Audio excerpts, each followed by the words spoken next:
So this presentation is SCADA Security, the 5 stages of cyber grief. It's really my perspective as a security researcher. I have been doing computer security research for many years, and I've seen a bunch of new technology come on the scene. And I've watched as people have struggled to come to terms with the security implications of that technology. And it's a real human process, and in many ways it sort of mirrors the process that people come to go through when they're coming to terms with things that they don't want to accept. So, just to give you a little bit of background, I've been in information security for 20 years at this point. I've credited on a number of security vulnerability disclosures. These are just a few of them, and it's just to kind of give you a taste of where I'm coming from in terms of my perspective on these issues. And as a security researcher, I often feel that I'm sort of like the boy who cried wolf, or at least I'm treated that way. There's this there's a field full of sheep. There's no fencing, and when we show up and we say, hey, there's no fencing, a wolf could get in here and eat these sheep, and no one pays attention to us, and we keep raising the alarm, and nobody listens, and then eventually the wolf shows up and he eats the sheep, and then finally people turn around and say, well, perhaps we should listen to you about that fence plan. And the parable originally worked a little differently than that, but that's kind of the story. And the reason for this is that it's, from a technical perspective, it's really easy it's comparatively easy to identify a security vulnerability. It's possible to look at a field and see that there's no fence there and understand the implications of that lack of fencing. What's much more difficult is to understand when the wolf is going to arrive. Predicting when attackers are going to take advantage of a particular vulnerability is much more difficult, and it can take a long time. The field can sit there without a fence for a long time before before the wolf decides to take advantage of it. And in fact, attackers are very motivated, by the activity of other attackers. There's a bandwagoning effect that occurs where an attacker will do something, and then another attacker will come along and see that they were successful, and they'll jump on the bandwagon, and ultimately these things build and build until you have a great deal of activity going on. With respect to this process that people go through, it's very similar to the 5 stages of grief, and so that's why I'm calling this presentation the 5 stages of cyber grief. When I talk to people about the fact that there is a vulnerability, the first stage that they go through is denial. They don't want to believe that the vulnerability exists, and then once they accept that the vulnerability exists, they move into being angry. And often they shoot the messenger, and I'll talk about that. And then they kind of move into this bargaining phase, and finally they may become depressed, and it's only after going through this whole emotional roller coaster that they get to acceptance. So let's talk about denial. That is the first stage. That's the default reaction whenever we communicate to people that a security vulnerability exists. They tend to want to put their heads in the sand, the way that, so let's talk, I'm specifically about industrial control systems. The sort of denial that we get from people is the assertion that it's not connected to the internet. So it doesn't matter that there are security vulnerabilities in our plant because our plant isn't connected to the public network, and so no one can reach those vulnerabilities to exploit them, is the story that everyone always tells. to give you a counter example, I mean, the reality is that it is connected to the internet.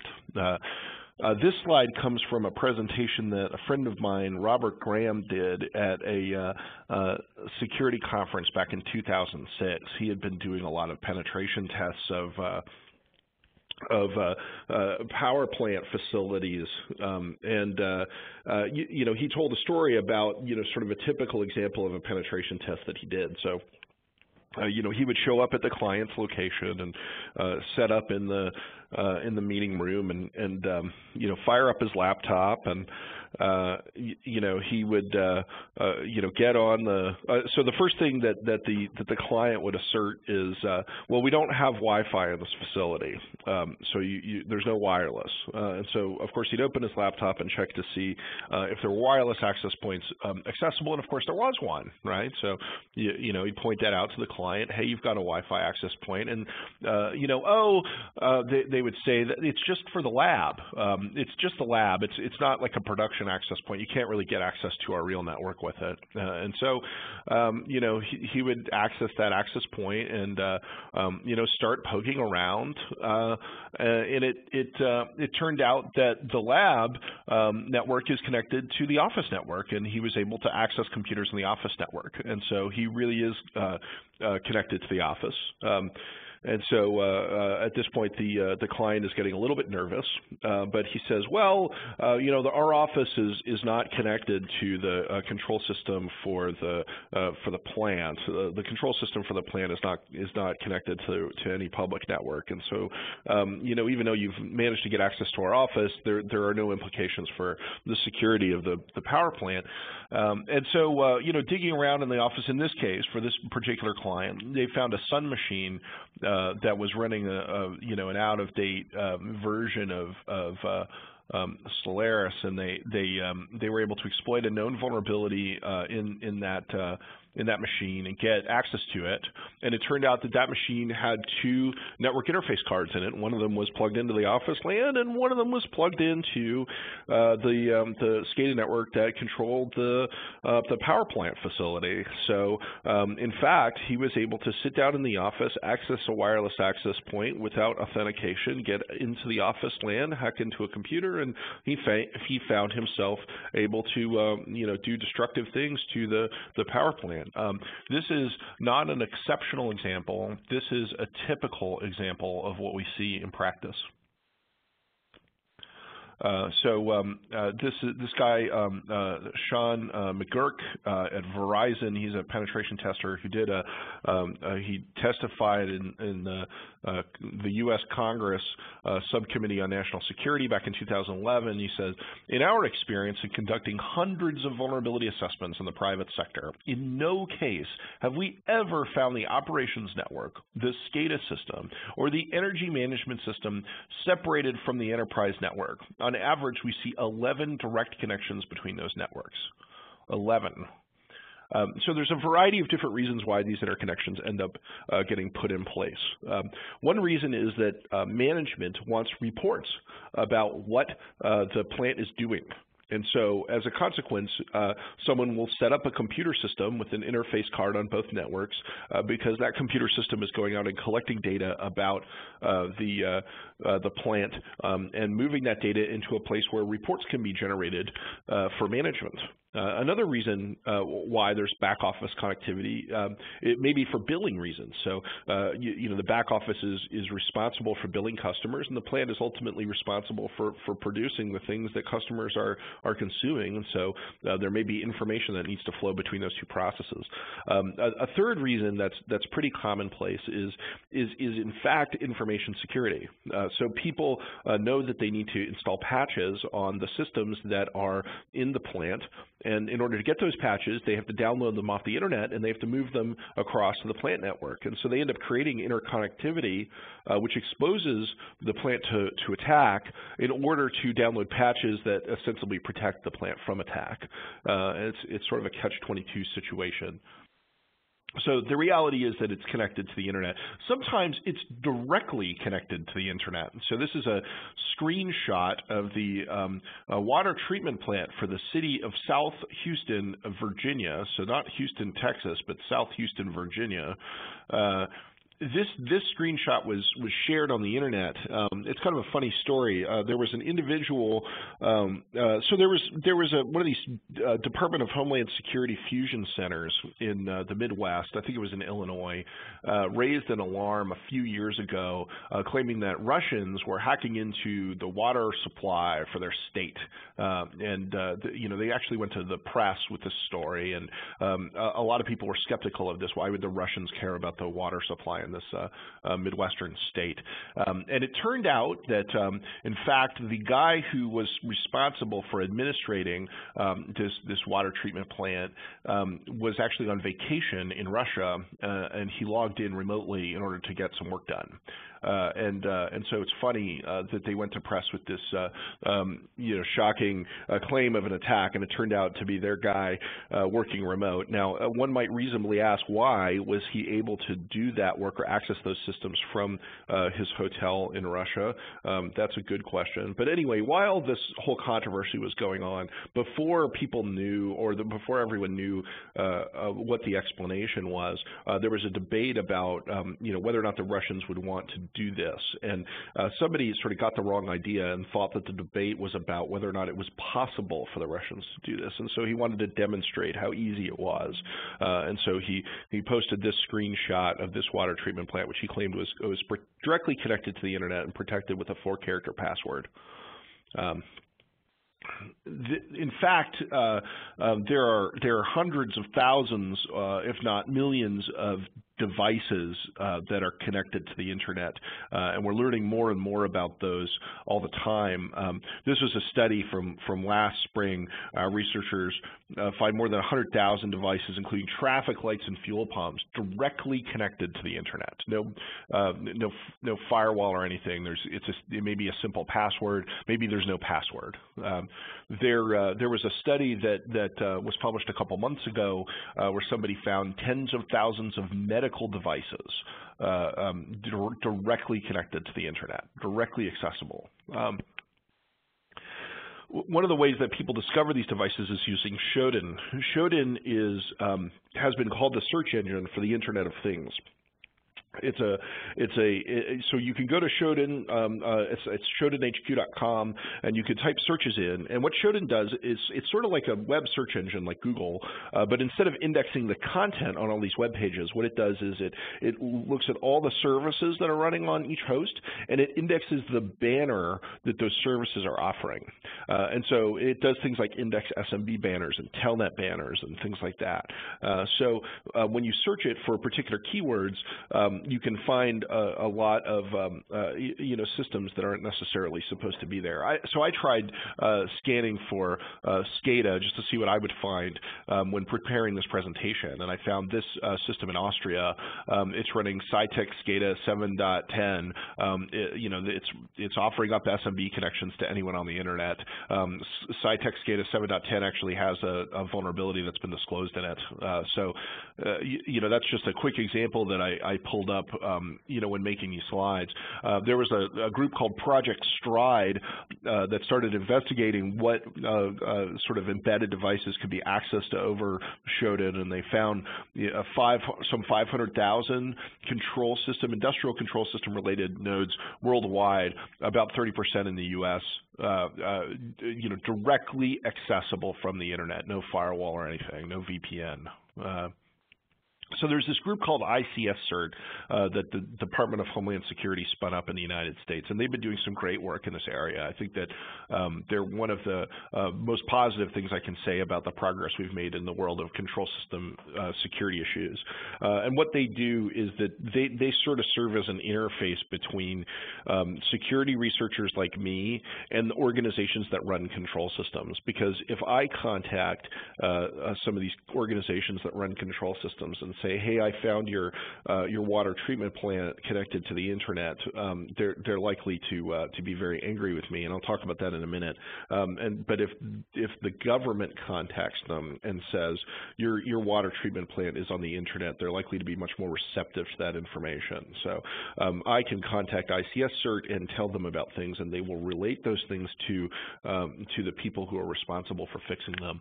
And they've published numerous reports in which large numbers of SCADA systems, including water treatment plants and other kinds of control systems, were directly connected to the internet and could be easily accessed by attackers.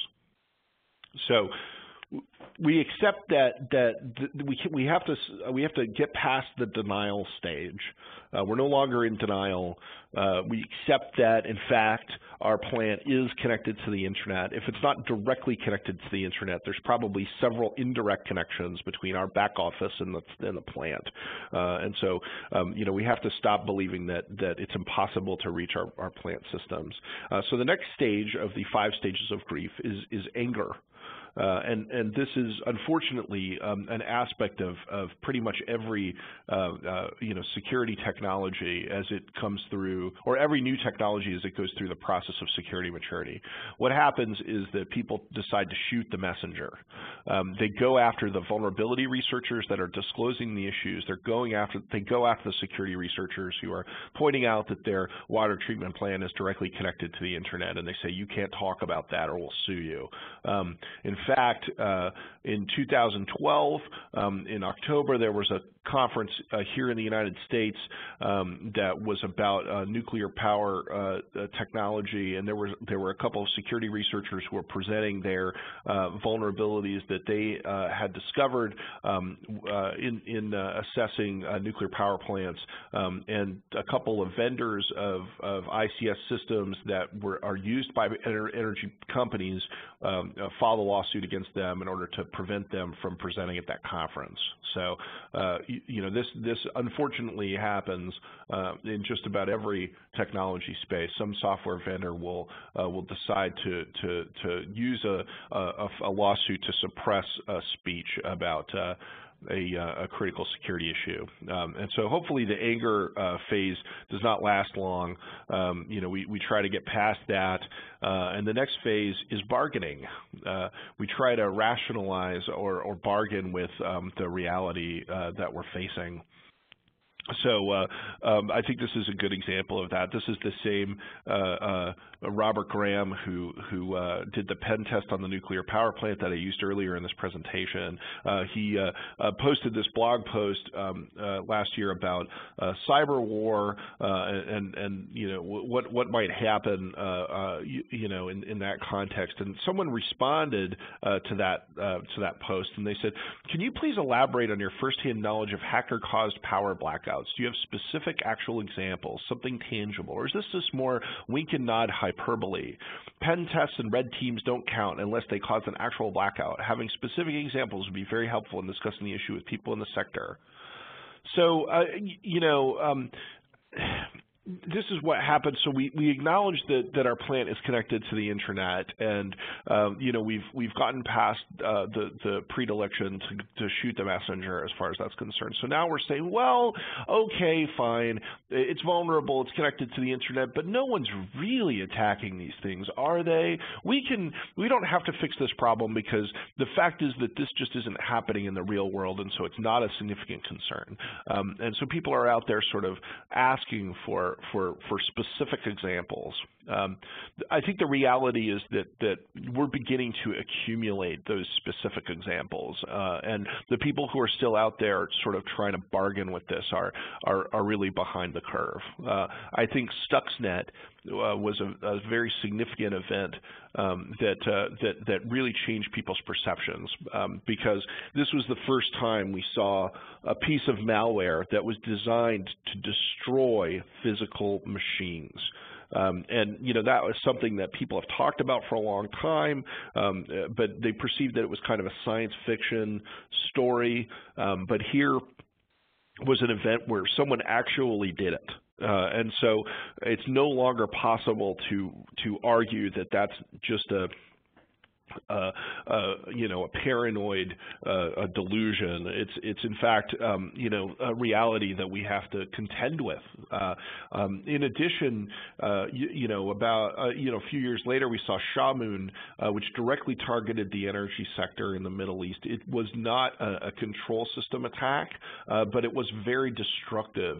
It overwrote the master boot record on machines that were infected, and so you know, clearly the energy sector in the Middle East is targeted and is targeted by destructive attacks, and so you know, we really can't rationalize that these kinds of things don't happen. So Kyle Wilhoit is a computer security researcher at Trend Micro, and he did a very interesting project where he set up a fake water treatment plant on the internet, and he set up a whole, you know, a corporate facade for it with, you know, like a main web page that looked very authentic, and you know, he registered IP addresses for it. I mean, he did the whole 9 yards to make it look from the internet like a real organization. And of course, he had SCADA systems that he had set up that he directly connected to the internet in the IP address range that was associated with this entity, just to see what would happen. And he has published a couple reports regarding attack activity that this thing received. And he, of course, anything you connect to the internet is going to get attacked, but most of those attacks are not very significant. So he broke those attacks down into categories, and one of his categories was critical attacks. So a critical attack he characterized as an attack where they got access to the SCADA system and they actually sent SCADA messages on the SCADA system, on the SCADA network. So they're not just looking at it as another host on the internet. They knew that it was a control system, and they were attempting to manipulate how it operated. And he saw a number of those attacks, and he broke them down by country of origin. So the reality is that people are out there. Not only are things directly connected to the internet, but there are people who are out there who are actively trying to attack them. We don't know what their motives are, but if you put something out there, it will be attacked. This summer, there was an event that I kind of feel is, to me, is one of the most significant events that I've seen, and I hope it doesn't amount to much. It doesn't seem to have, but at the time it really bothered me. There's this group. So there's all these different state-sponsored attack groups, and they have sort of different names that people have assigned to them. So there's this particular group that CrowdStrike calls Energetic Bear. Energetic Bear is a Russian group that seems to target the energy sector, so that's why they're called Energetic Bear. And they launched this attack this summer where they went and targeted 3 vendors of industrial control system software. One of them is a vendor of industrial camera systems, and the other 2 were vendors of software systems that are used to manage industrial control systems. They broke into these companies and they got access to their websites, and they actually modified updates for their respective software packages, so that if you were a customer of one of these companies and you went to their website and you downloaded the latest version of their software, or you downloaded the patch for the software, the patch that you downloaded it included within it a copy of Energetic Bear's malware. And so when you installed that patch on your ICS system, Energetic Bear's malware was there. It would get activated. It would reach out to them, and they would end up getting access to your plant.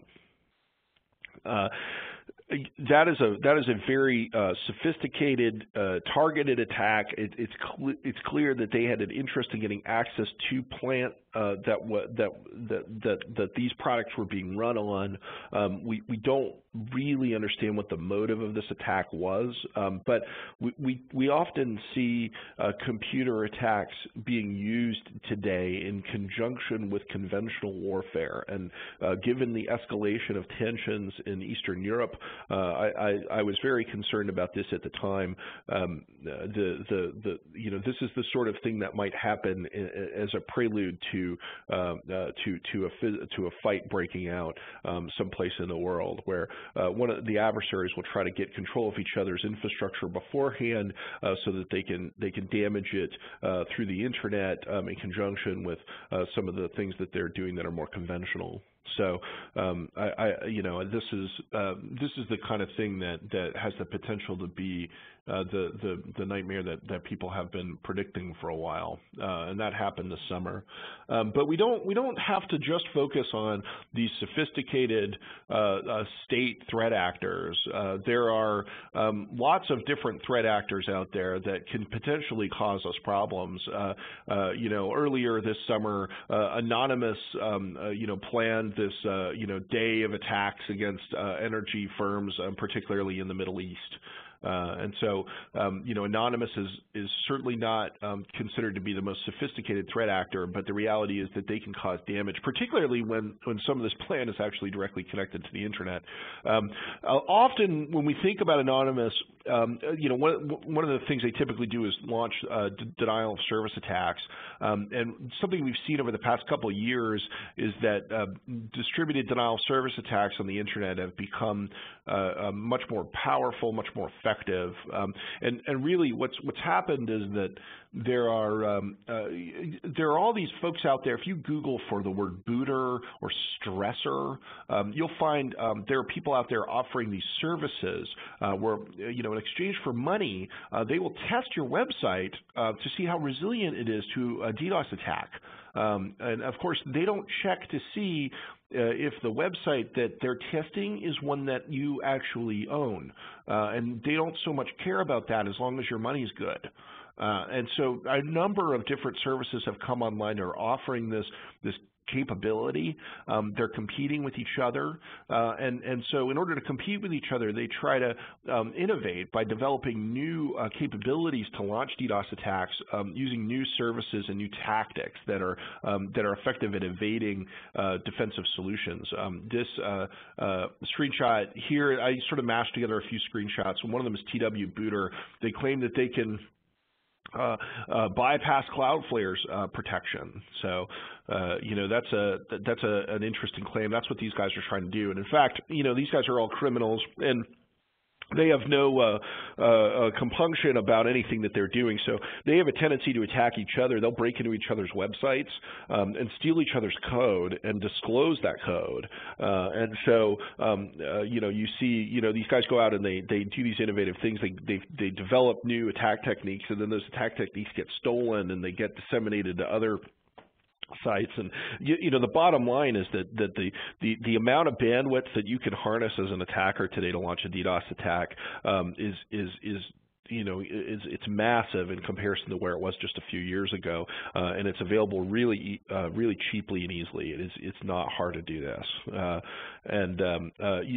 We've just this morning I was having a conversation with my boss about SSDP is another service. So there's all these services that can be used for traffic amplification on the internet.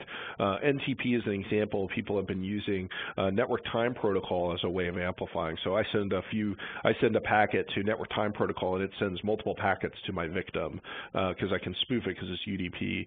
DNS works the same way. Certain DNS requests, the response is much larger than the request, and so the attacker can send the request, spoof the source, and the victim will receive a much larger response, and so it can serve as an amplifier. So they're constantly searching for new services on the internet that can be used for amplification, and SDDP or SSDP is one of those services that they've started to leverage. I'm really concerned about voice over IP in this respect because that's another service where it's easy to send a single packet and get a whole phone call in response. So we're going to start to see that kind of stuff happen.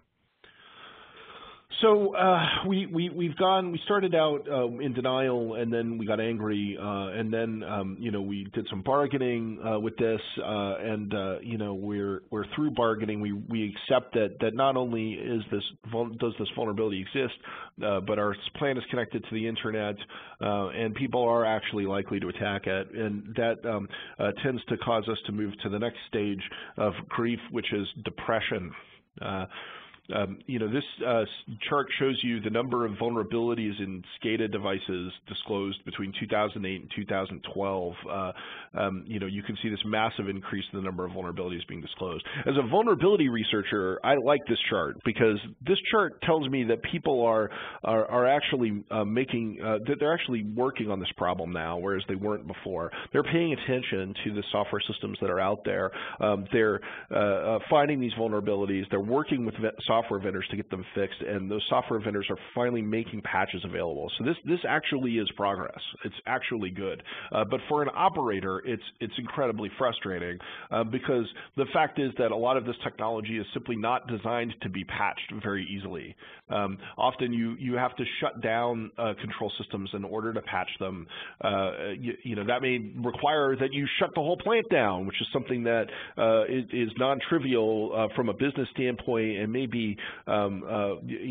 very time-consuming. In some cases, you can't just patch these pieces of software. You have to upgrade them in order to access the patch, and maybe your upgraded system won't be compatible with some other system that it interacts with, and so you have to upgrade that other system too, and it causes these cascades of upgrade requirements, and it gets very, very complicated. Even determining whether or not you have systems in your network that have vulnerabilities in them, may require downtime. You can't just take a vulnerability scanner and run it against your plant. Those things can, have negative consequences that can interfere with the operation of the plant. And so, you often have to perform your vulnerability system assessments with much more care than you would in a typical IT office environment. So it's very challenging. Another issue is that patching leads to interconnectivity, which I mentioned before. In order to get the patches off the internet and install them on your systems, you've got to get on the internet and download them and move them across, and that tends to cause people to plug the plant into the back office, and that becomes a vector that attackers could use to get access to it. And it's really interesting to see, how people are approaching this problem. One of the things that we've seen come on the market in the context of industrial control systems is third-party runtime in-memory patches.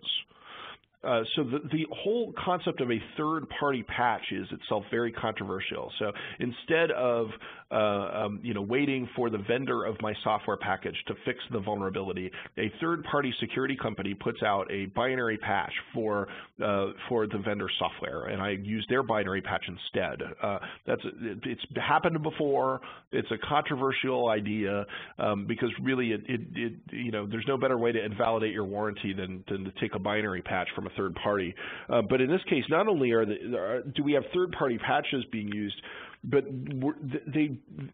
they're not patching the file on disk. They're patching the process in memory while it runs because they don't want to shut the system down, because shutting the system down requires shutting down the whole plant.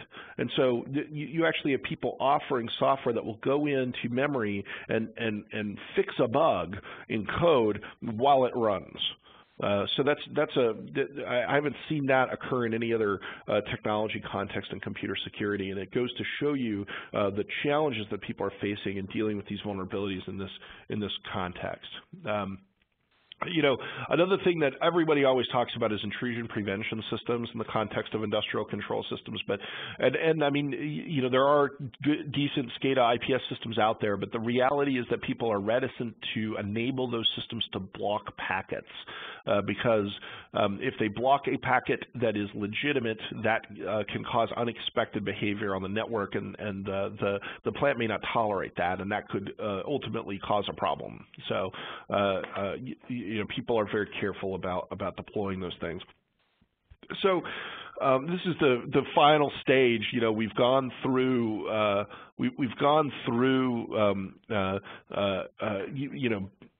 denial, and then we got angry, and then we were bargaining with this, and finally we became depressed, and hopefully we're going to move on to acceptance. This is the world that we're going to live in, and it's worth asking, like, what does acceptance mean? In the control system world, I think that we're very far from really being in acceptance. I don't think that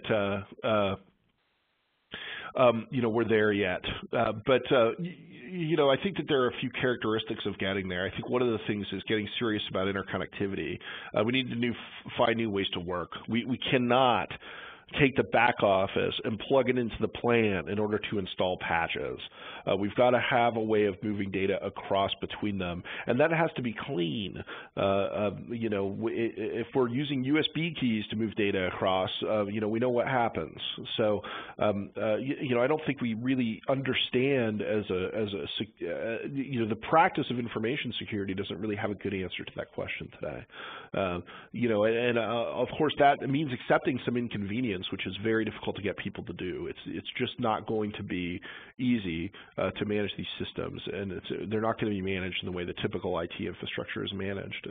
We need to design systems for patchability. We're beginning to see that coming into focus.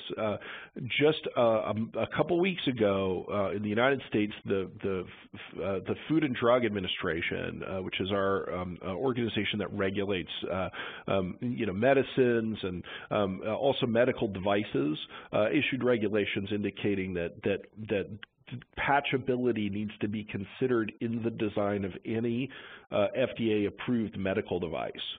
So that's a requirement that they're just putting into place now, and so people who manufacture medical devices are going to begin thinking about that now. So that's where we're at. That's the stage we're at. But it's good to see that. I mean, ultimately, that's necessary. If the FDA does, regulate what medical devices consist of, then certainly they should require that those medical devices be patchable. And so, from a plant standpoint, from a control system standpoint, we need to be able to patch these systems without shutting the whole plant down. It needs to be possible to have hot standbys where, you can take the software offline for a minute and upgrade it and then put it back into production. We need to be able to do this without a significant impact on operations. That really needs to be thought through. And I think ultimately we also need to design systems for failure. And some people are really confident about this in the control systems world, that their physical devices are designed in such a way that it doesn't matter what output comes from the computer system side. If the computer system goes haywire, the plant will fail in a way that is not catastrophic. And I think that is an important design criteria. Ultimately, we may decide that it's impossible to absolutely, guarantee that these kinds of attacks aren't going to happen. So we have to ask, what are the consequences, and can we design systems so that they fail softly, they fail in a way that has a limited negative impact.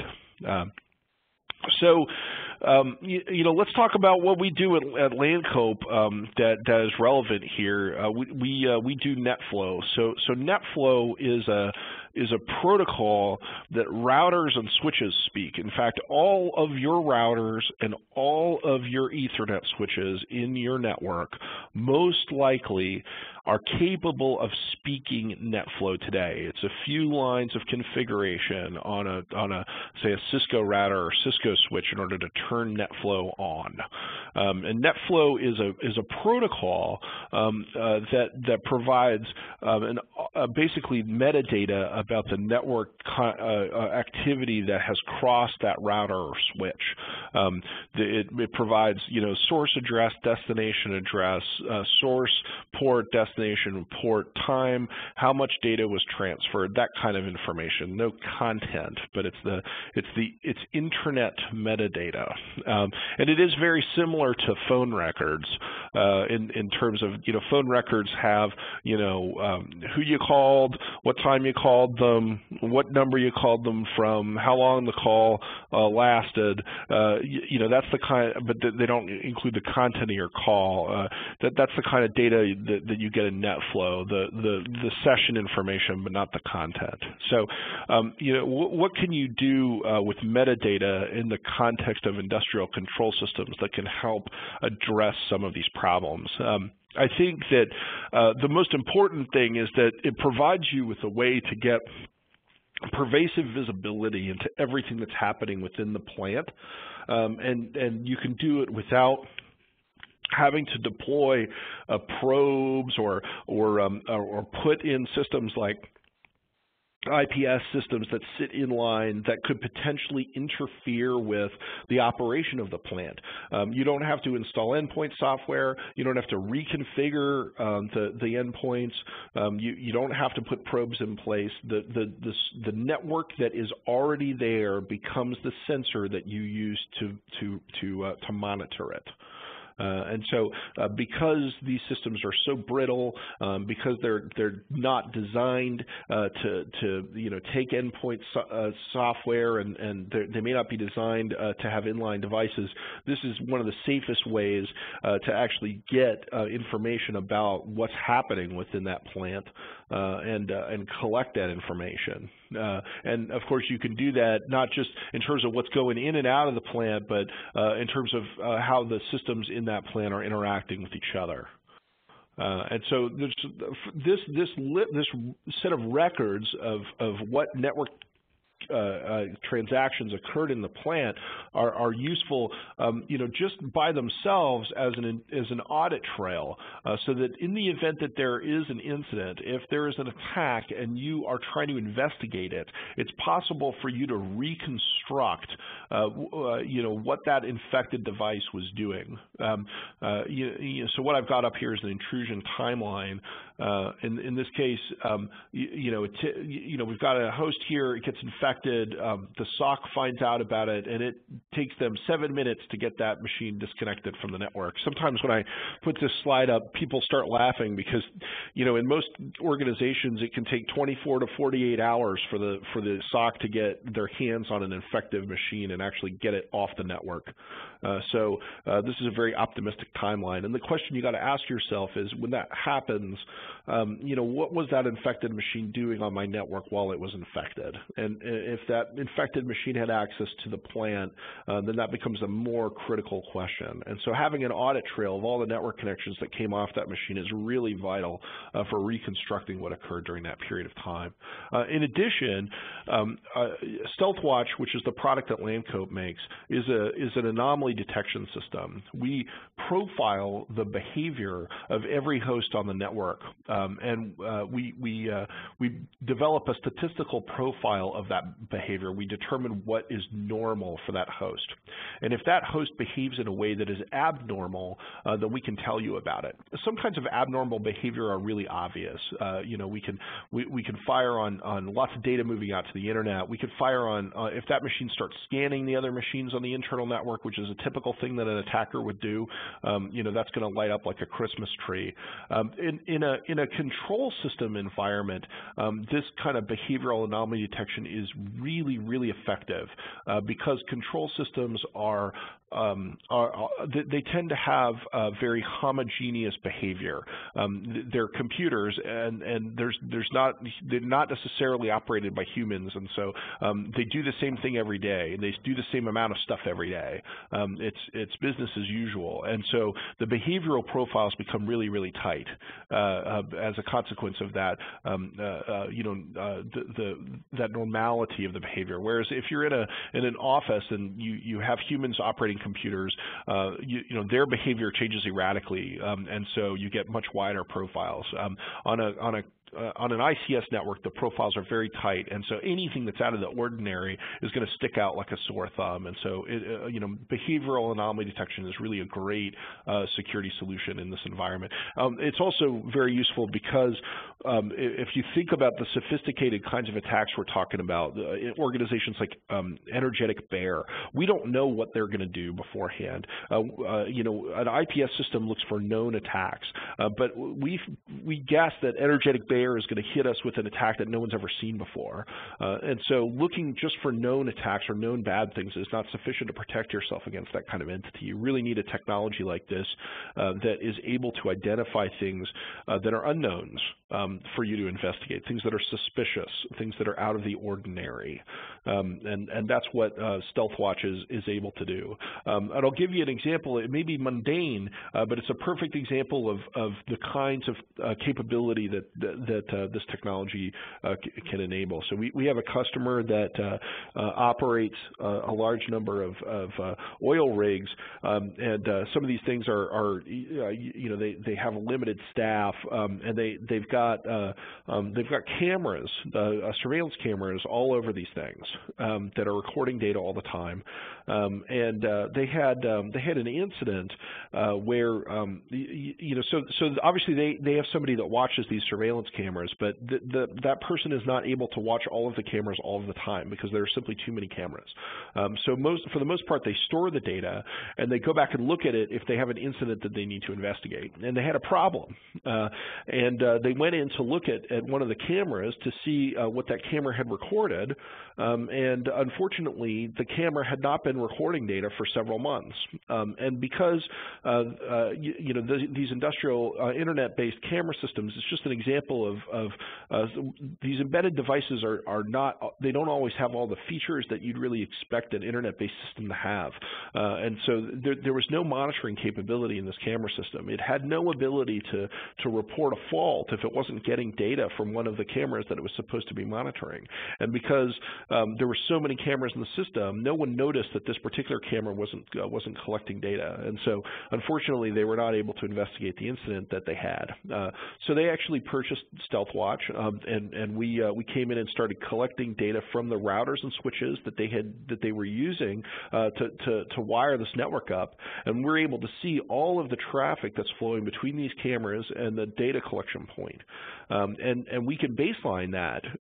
And so if one of these cameras were to stop sending data, were to stop recording, that would be an anomaly that we would instantly detect because the traffic is usually there, and today it's not there.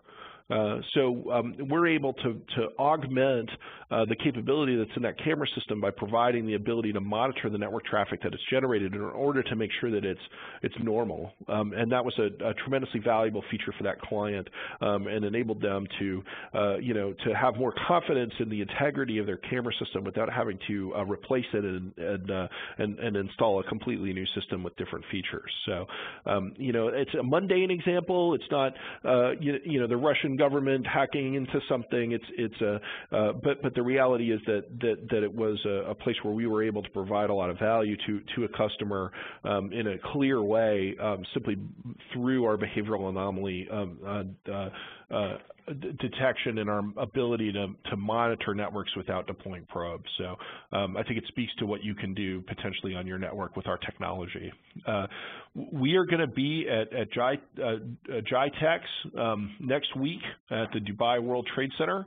Our booth is it's C1-11 in the security hall. So please come by and